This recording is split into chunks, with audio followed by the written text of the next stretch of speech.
হুনাইনের যুদ্ধে সাহাবায়ে কেরাম বলে আমরা নবীজির সামনে একবার নিস্তব্ধ বসে রইলাম।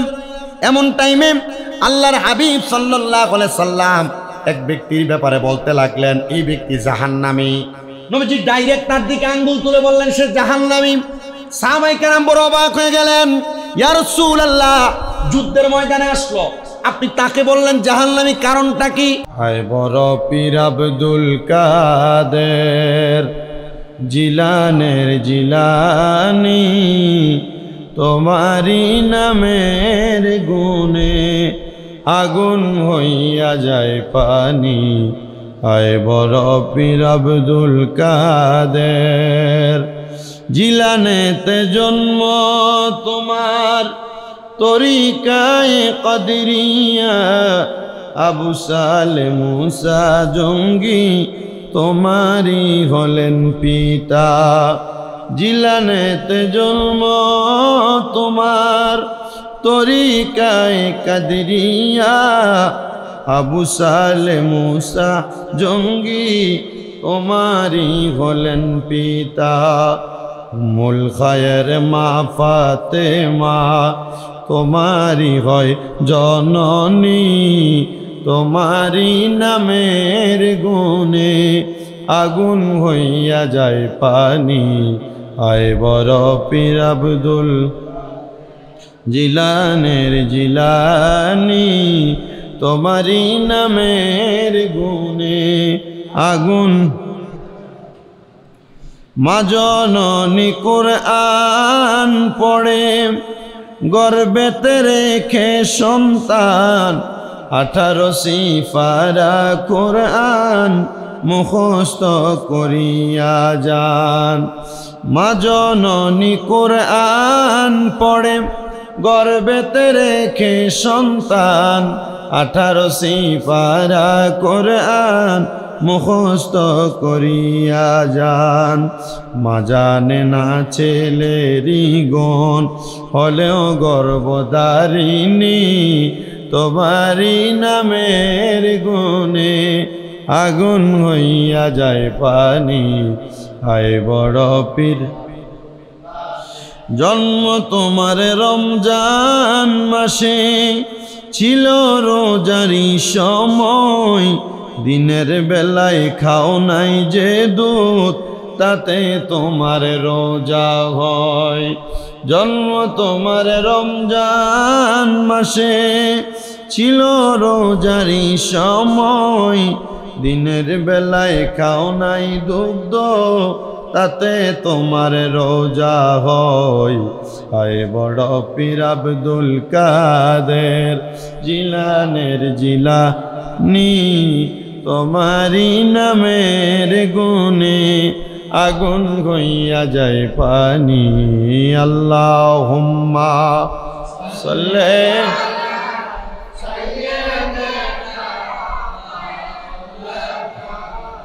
মুহাম্মাদ ওয়া আলা সাইয়্যিদিনা। সবাই জবান খুলে মোহাব্বতের আওয়াজে পড়ি আলহামদুলিল্লাহ। মুআজ্জিজ মুকাররম, সম্মানিত মুসলিমিনে কেরাম, আজকে পবিত্র রবিউস সানি মাসের প্রথম জুমার নামাজে মহান আল্লাহ জাল্লা শানুহু আমাকে আপনাকে আসার বসার তৌফিক দান করেছেন।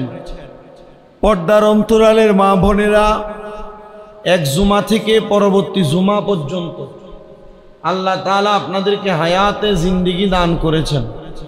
সেই শুকর গুজার আদায় করে মুহাব্বতের আওয়াজে সবাই পড়ি আলহামদুলিল্লাহ। উপস্থিত হাজিরিন, আজকের জুমার আলোচ্য বিষয়টা বড় ক্রিটিক্যাল। কি?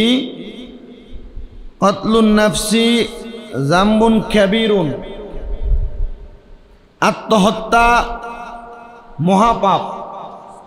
এই বিষয়ে কোরআন হাদিস কি বলে? আমাদের সমাজে এক শ্রেণীর মানুষ আছে যারা পারিবারিক টেনশন, মানসিক চাপে পড়ে ফাঁসি দিয়ে ফেলে, তাই না? আমাদের সমাজে এমন অনেক মানুষ আছে, যুবক যুবতীর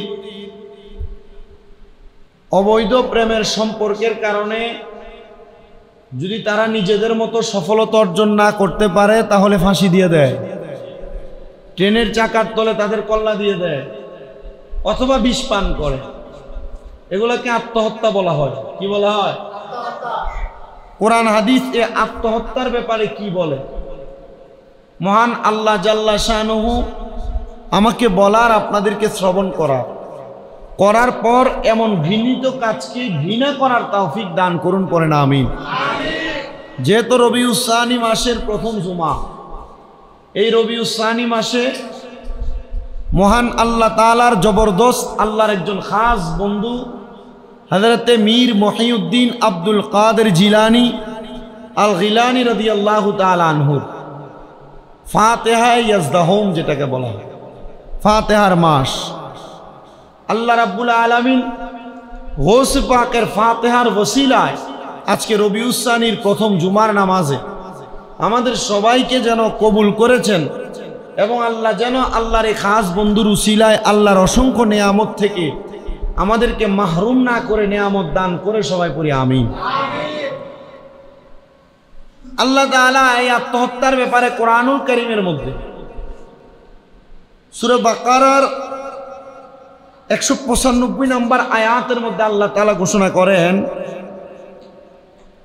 বিসমিল্লাহির রহমানির রহিম ওয়া আনফিকু ফি সাবিলিল্লাহি ওয়া লা তুলকু বিআইদিকুম ইলাত তাহলুকাতি ওয়া আহসিনু ইন্নাল্লাহা ইউহিব্বুল মুহসিনিন। আল্লাহ তাআলা কোরআনুল কারীমের মধ্যে বলেন যে আর তোমরা আল্লাহর পথে ব্যয় করো, ওয়া আনফিকু ফি সাবিলিল্লাহ, কার পথে ব্যয় করো? আল্লাহর পথে। ওয়ালা তুলকু, তোমরা তোমাদেরকে ধ্বংসের দিকে ফেলে দিও না, বিআইদিকুম, তোমাদের নিজের হাত দ্বারা, ইলাত তাহলুকাতি ওয়া আহসিনু, তোমরা সৎ কাজে আদেশ করো, ইন্নাল্লাহা ইউহিব্বুল মুহসিনিন, কেননা সৎকর্ম পরায়ণশীলদেরকে আল্লাহ তাআলা পছন্দ করেন। আমাদের এখানে প্রথম আয়াতে কারিমার অংশেই আমাদের আজকে সাবজেক্ট নিহিত, ওয়া আনফিকু ফি সাবিলিল্লাহ, আল্লাহর রাস্তায় ব্যয় করো, এরপরে ওয়ালা তুলকু বিআইদিকুম ইলা তাহলুকাতি, তোমরা নিজেদের হাত দ্বারা নিজেদেরকে ধ্বংস করে দিও না, নিজেদেরকে ক্ষতির দিকে ঠেলে দিও না। কেন বললেন আল্লাহ? কারণ আল্লাহ জানেন এই দুনিয়া মুসলমানের জন্য পরীক্ষা। মুসলমানের জন্য কি? দুই নাম্বার বিপর্যয়, বালা মুসিবতের জায়গা। এই দুনিয়া মুসলমানের জন্য 3 রকমের জায়গা। 1 নাম্বার পরীক্ষার জায়গা, 2 নাম্বার বিপর্যয়ের জায়গা, 3 নাম্বার বালা মুসিবতের জায়গা। তো যত রকমের মুসিবত আসুক না কেন আত্মহত্যা করা যাবে না, যত রকমের অভাব টেনশন আসুক না কেন হাসি দেওয়া যাবে না, অবৈধ সম্পর্কের কারণে ছেলেমেয়েরা যেই সম্পৃক্ততায় লিপ্ত হয় এটার কারণে ফাঁসি দেওয়া, বিষপান করা, রেল লাইনে মাথা দেওয়া, এগুলো করা যাবে না। আল্লাহ এই ব্যাপারে শুধু এটা বলেন নাই, আল্লাহ বলছেন ফালা ইয়াজুজু, কখনোই জায়েজ নাই, লিআহাদি আন ইয়াতামান্না আলাল মাউতি ওয়া ইয়াকতালা নাফসুহু, যে কোনো মানুষ তার নিজের মৃত্যু কামনা করে, কখনো এটা কি না? জায়েজ না। হ্যাঁ, জায়েজ না। শুধু তাই নয়, আল্লাহর হাবিব সাল্লাল্লাহু আলাইহি ওয়াসাল্লাম হাদিসে মুবারাকার মধ্যে বলেন, বালিস সাবরু ওয়াজিবুন আলা কুল্লি হাল, সব অবস্থায় ধৈর্য ধারণ করা ওয়াজিব। সুবহানাল্লাহ, কন্যা সব অবস্থায় ধৈর্য ধারণ করা কি ওয়াজিব। শুধু ওয়াজিব না, লিআন্না কতলান নাফসি যামবুন কাবীরুন ওয়া সাবাবুন আযীমুন লিআযাবি ইয়াউমাল হিসাব। কেননা আত্মহত্যা যারা করে এটা মহাপ্রাপ্ত, ঠিক আছে, পরকালে বড় ধরনের শাস্তি পাওয়ার একটা মাধ্যম হলো আত্মহত্যা করা, নিজের ধ্বংস করার চেষ্টা করা। নিজের ধ্বংস কিভাবে করে? হাত পোষায় না, হাত পোলাপান হাত পোষায় না।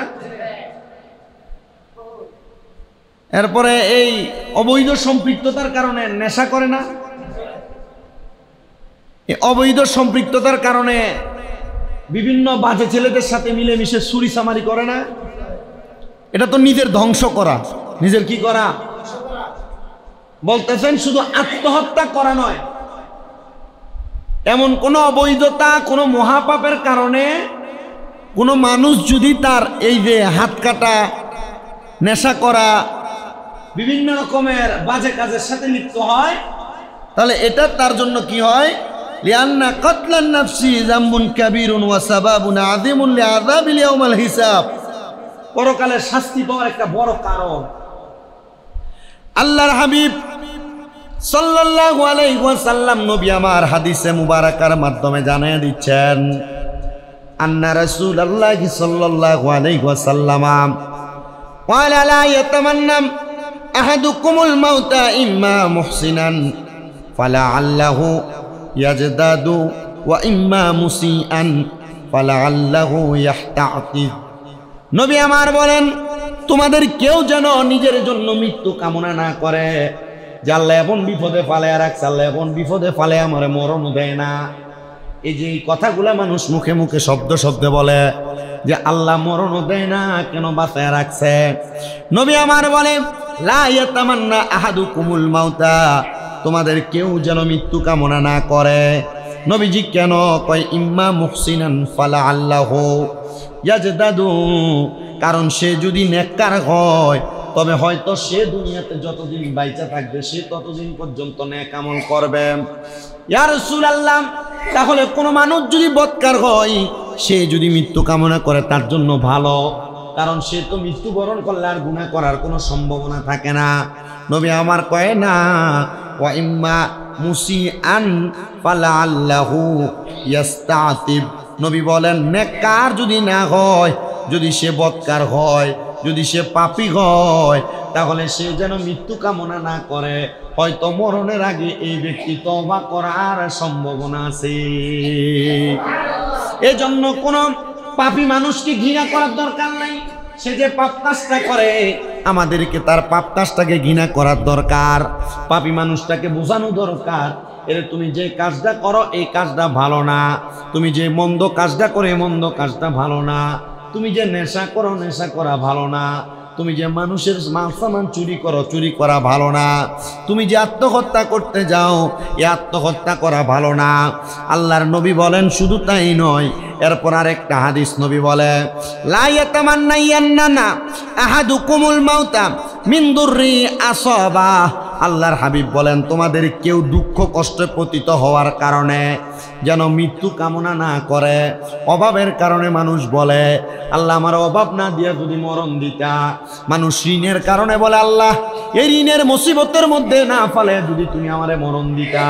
মানুষ রোগে আক্রান্ত হওয়ার পর আল্লাহর কাছে কয় আল্লাহ যদি এমন কঠিন রোগ না দিয়া মরণ দিতা। মানুষ দুনিয়ার বিভিন্ন রকমের টেনশনের কারণে মুসিবতের কারণে বলে আল্লাহ এই বিপদ এই টেনশন না দিয়ে যদি আমার মরণ দিতা তাহলে ভালো হতো। কিন্তু আল্লাহর নবী বলে লা ইয়াতামান্নায়ান্না আহাদুকুমুল মাউতা মিন দুররি আসাবা। তোমাদের কেউ যেন দুঃখ কষ্টে পতিত হওয়ার পর মৃত্যু কামনা না করে। নবীজি কেন বলে ফাইন কানা লা বুদ্দা ফাইলান ফালিয়াকুল্লি আল্লাহুম্মা আহিনি মা কানাতিল হায়াতা খায়রাল্লি ওয়া তাওয়াফানি ইযা কানাতিল ওয়াফাতু খায়রাল্লি। আল্লাহর হাবিব বলতেছেন কারণটা হলো যদি কিছুই করতে চায় তাহলে সে যেন আল্লাহর কাছে দোয়া করে, হে আল্লাহ আমাকে জীবিত রাখো যতদিন আমার জন্য বেঁচে থাকা কল্যাণকর, মানে তবুও যেন আল্লাহর কাছে মরণ কামনা না করে। যদি তার কোনো মুসিবত থাকে, বিপদ থাকে, তার বাইচা থাকতে মন না চায়, সে যেন আল্লাহর কাছে দোয়া করে, আল্লাহ তুমি আমারে ততদিন পর্যন্ত জীবিত রাখো যতদিন পর্যন্ত আমার জন্য কল্যাণকর হয়। নবী বলেন শুধু তাই নয়, শুধু এটা বলার পর সে যেন আবার দোয়া করে, আর আমাকে মৃত্যু দাও যদি আমার জন্য মরে যাওয়া কল্যাণকর হয়। মানে আল্লাহর কাছে সব সময় যেন দোয়া করে, আল্লাহ যতদিন বাইচা থাকলে কল্যাণ তুমি ততদিন বাঁচিয়ে রাখো, আর যখন মইয়া গেলে আমার জন্য কল্যাণ হবে তুমি আমারে তখনই মারো। জোরে সুরে কন্যা মারহাবা। এজন্য আল্লাহর কাছে মরণ কামনা করা যাবে না, মারহাবা কন্যা। তবে মরণের কথা স্মরণ করতে হবে, আল্লাহকে বলতে হবে আল্লাহ আমারে তুমি যদি বিপদ দিয়া তুমি কল্যাণ মনে করো বিপদ, আমারে মুসিবত দিয়া কল্যাণ মনে করলে মুসিবত, আল্লাহ আমারে রোগ দিয়া কল্যাণ মনে করলে তাহলে আমার জন্য কল্যাণটাই ভালো। আল্লাহর হাবিবের আরেকটা হাদিস মুবারাকা শুনেন মুসল্লিরা, মান তারাদ্দা মিন জাবালিন ফাকাতালা নাফসাহু ফাহুয়া ফি নারি জাহান্নামা ইয়াতারাদ্দা ফিহা খালিদান মুখাল্লাদা ফিহা আবাদান ওয়া মান তাহাসসা সুম্মা ফাকাতালা নাফসাহু ফাসুম্মুহু ফি ইয়াদিহি ইয়াতাহাসসাহু ফি নারি জাহান্নামা খালিদান মুখাল্লাদা ফিহা আবাদা। নবী আমার পরবর্তী হাদিসে মুবারাকার মধ্যে বলেন, যেই ব্যক্তি পাহাড়ের উপর থেকে লাফিয়ে পড়ে আত্মহত্যা করে, ছাদের উপর থেকে লাফিয়ে আত্মহত্যা করে, বড় বড় গাছের উপর থেকে লাফিয়ে আত্মহত্যা করে, সে জাহান্নামের আগুনের মধ্যে পড়বে। কেউ যদি আত্মহত্যা করে কোনো পাহাড়ের উপর থেকে, ছাদের উপর থেকে, গাছের উপর থেকে পড়ে যদি কেউ আত্মহত্যা করে, নবী আমার বলে সে জাহান্নামের আগুনে পড়বে, চিরকাল সে জাহান্নামের ভিতরে ওইভাবে লাফাতে থাকবে।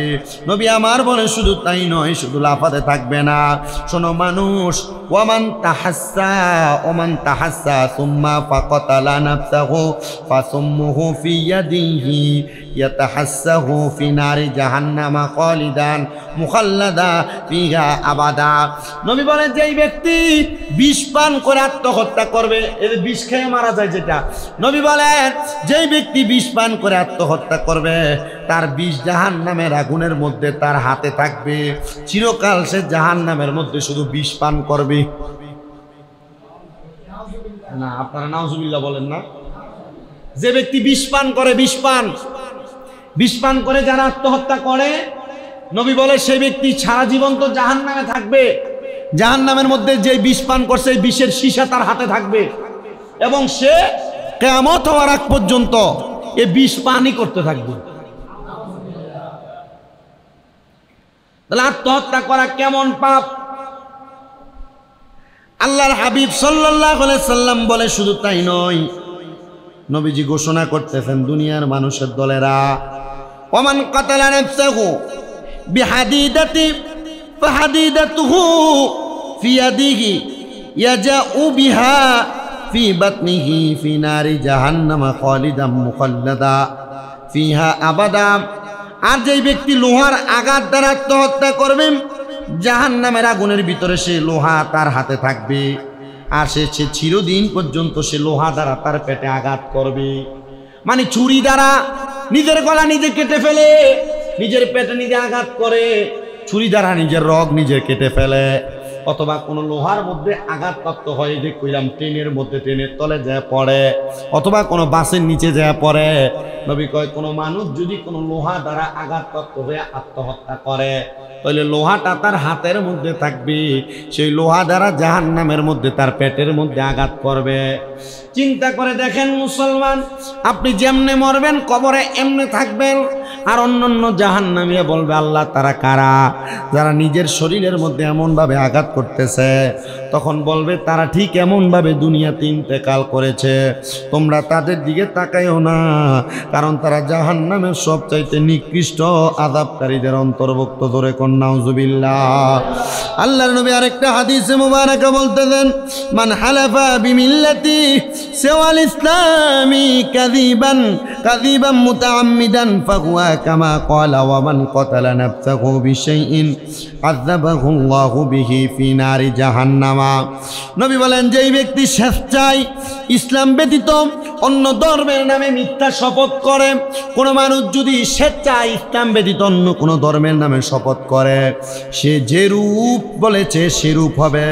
আর যে ব্যক্তি যেই বস্তু দ্বারা আত্মহত্যা করবে, আল্লাহ তাআলা তাকে সে বস্তু দ্বারা জাহান্নামে শাস্তি দিবে। আপনি যদি ছুরি দিয়ে আত্মহত্যা করেন, আল্লাহ ফেরেশতা দিয়ে জাহান্নামে আপনার ছুরি দিয়ে আত্মহত্যার শাস্তি দিবে।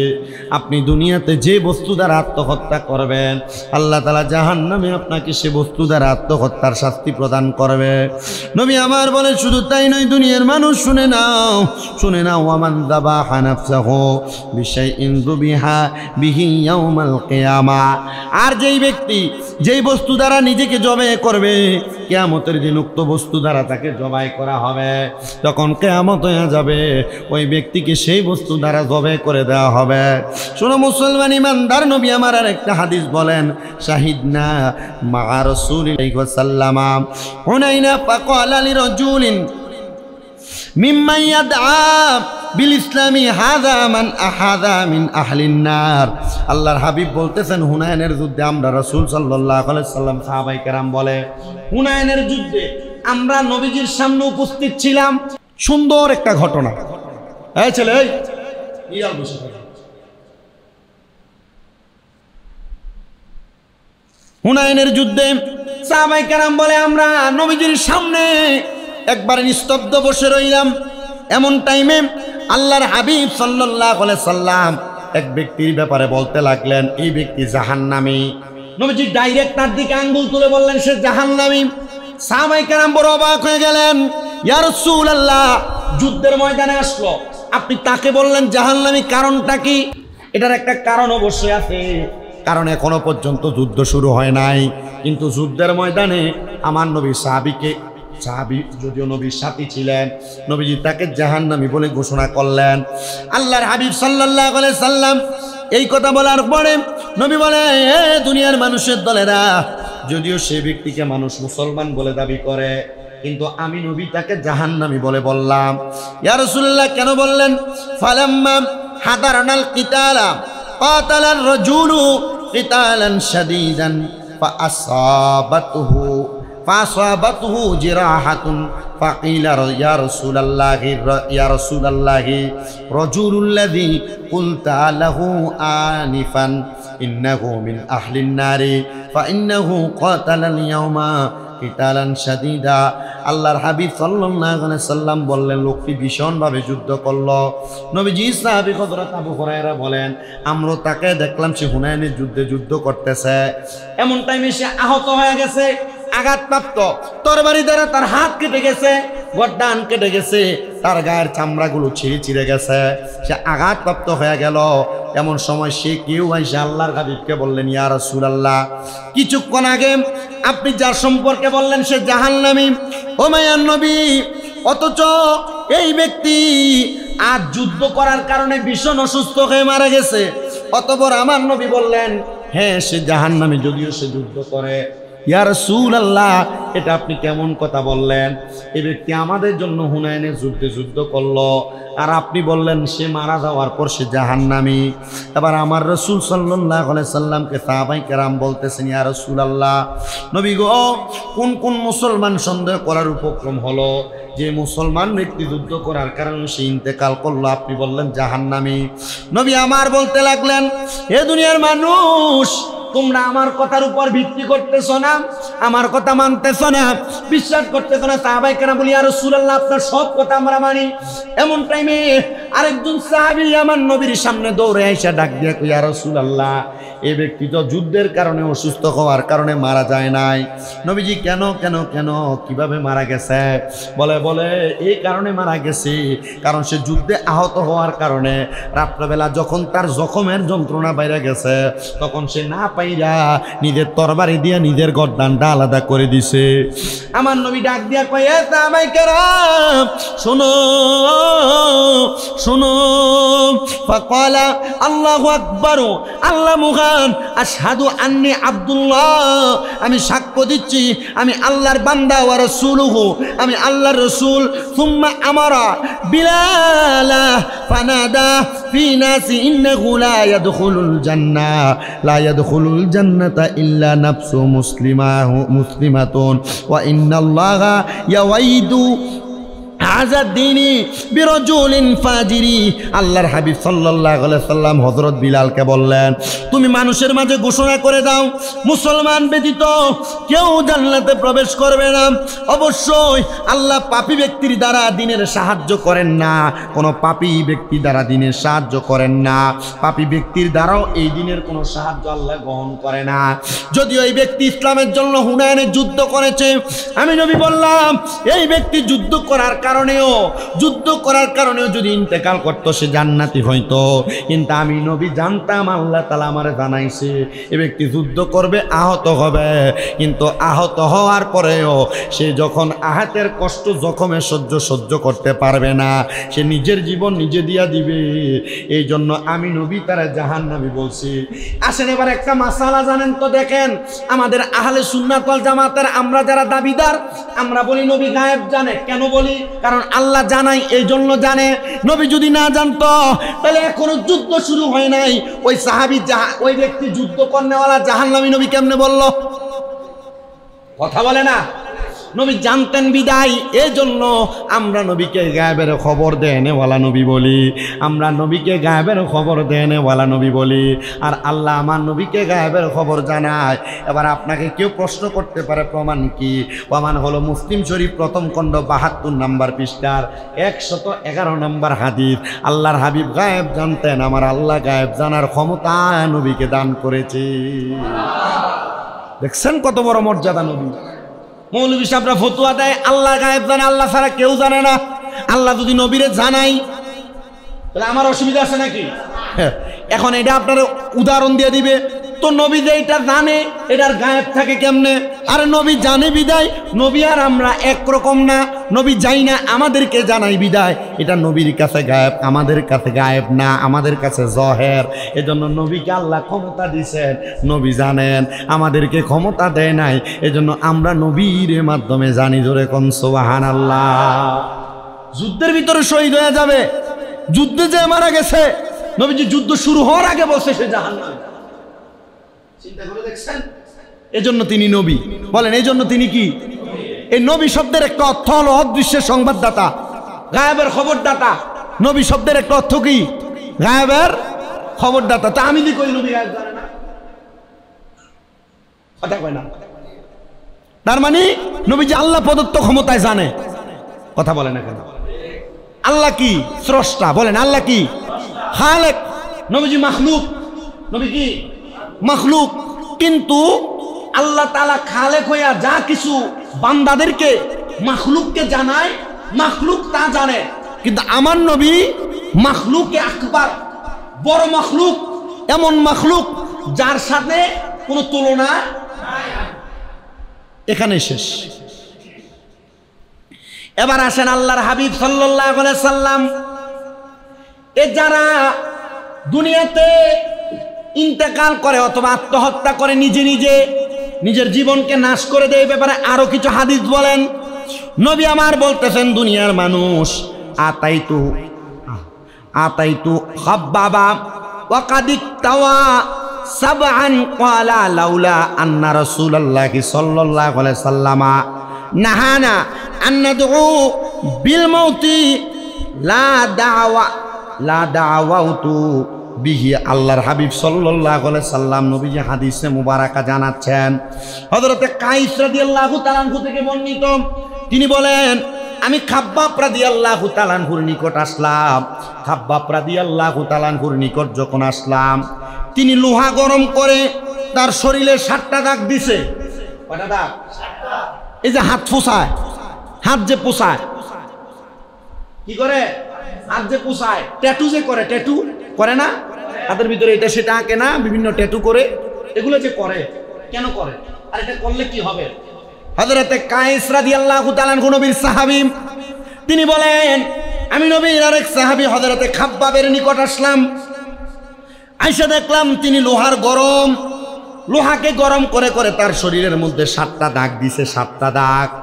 তখন আমি তার দিকে তাকাইলাম, ডাক দেওয়ার পর আমি তারে ডাক দিয়া বললাম, যদি রাসূল সাল্লাল্লাহু আলাইহি সাল্লাম আমাকে মৃত্যুর জন্য দোয়া করতে নিষেধ না করতেন, তাহলে আমি এই জন্য দোয়া করতাম। মানে এটা বোঝাইছে কোনো মানুষ যদি জীবিত থাকা অবস্থায় তার হাতের মধ্যে এভাবে ফোঁসায় অথবা ট্যাটু করে, সে আসলে জীবিত না, এটা মরা। কারণ মরা মানুষের শরীরে আঘাত করলে সে টের পায় না।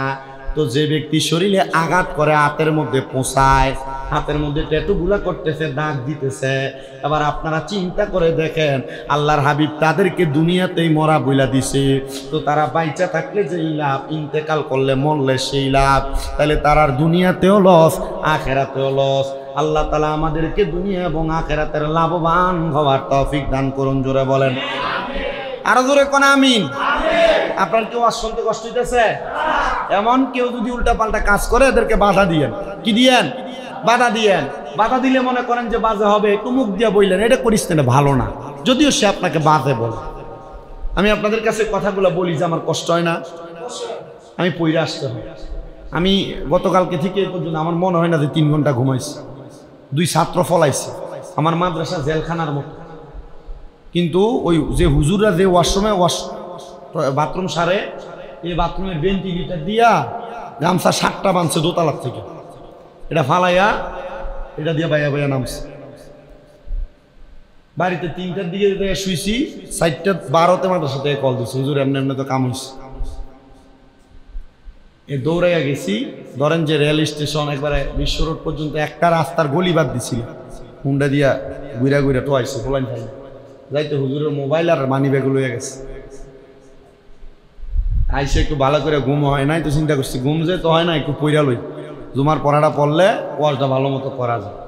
তা আমি যদি ওয়াজ করার সময় আপনারা ইন্ডিয়া ডেয়া ডেয়া আইয়া কথা কন, তা আমার কাছে ওয়াজে ডিস্টার্ব হয়, আর আমার মেজাজ একটু টেসাইলা বড়, আমি পারি না এটা সহ্য করে থাকতাম। আপনার তাবারুক যা নিয়ে আসেন, আইসা যেখানে জায়গা পাইবেন তাবারুক ওইখানে বসে থাকবেন। কারণ আমি তো নামাজ পড়ানোর পরে একটু বসি না, মুনাজাতের আগে জিজ্ঞেস করি কে কে দোয়া পড়াইব, তখন বইলেন একবার প্রয়োজনে বাপ দাদা 14 গোষ্ঠীর নাম করবেন, দোয়া করুন। আমার অসুবিধা আছে দোয়া করলে, আপনার লেগে দোয়া করলে আমারও লাভ হইব। কি কথা কয় না খা? হাদিয়া দিতে আসেন, কে হাদিয়া না দিলে আমি দোয়া করতাম না? যদি হাদিয়া না দিলে দোয়া করি, আপনি দিবেন কি দিবেন না? আমি তো বাইরের সময় আপনি দিতে পারবেন, মুয়াজ্জিন সাহেব যখন নামাজ থেকে ফ্রি হবে তখনও দিতে পারবেন। এটা দিতে আইসে আমার ওয়াজে বেঘাত ঘটানোর কোনো দরকার আছে? আব্বা আমি 100 200 500 এ হাদিয়ার লেগে পাগল না, আমার এতটুক কথা মন চাইলে দিবে, না চাইলে নাই, কিন্তু এ হাদিয়া দিতে আইসে আমার ওয়াজের বেঘাত ঘটায় না। কথা ঠিক আছে? আল্লাহর রাস্তে এখন থেকে আর কেউ ওয়াজ চলাকালীন আমার মুসল্লি যারা আছে আপনারা সামনে দিয়ে মাঝখানের দিকে আসবেন না। সবার কাছে আমার উদারতা আহ্বান থাকবে, এটা করবেন না আপনারা। কারণ আমি ওয়াজটা কষ্ট করে পড়ে আসি, আমি যদি পুরা খুতবার বিষয়টা যদি এক জুমাতে শেষ না করতে পারি, পরবর্তী জুমাইকে আবার একই বিষয়ে ওয়াজ করা সম্ভব নাকি? না। কারণ বাইরে কয়েকজন মুসল্লি আসে, এরা এই কথাগুলো শুনে পরে চিন্তা করবে, আরে গত জুমাতে ইতে ওয়াজই করছে, ঠিক না? এই জন্য আমি কষ্ট করে পড়ে আসি, এই ওয়াজগুলো যেন আপনাদের কাছে আমি বইলা শেষ করতে পারি। আল্লাহ তৌফিক দান করুন, পরে না আমি। নবীজির আরেকটা ছোট হাদিস, নবীজি বলেন তোমরা শত্রুর মুখোমুখি হওয়ার কামনা করো।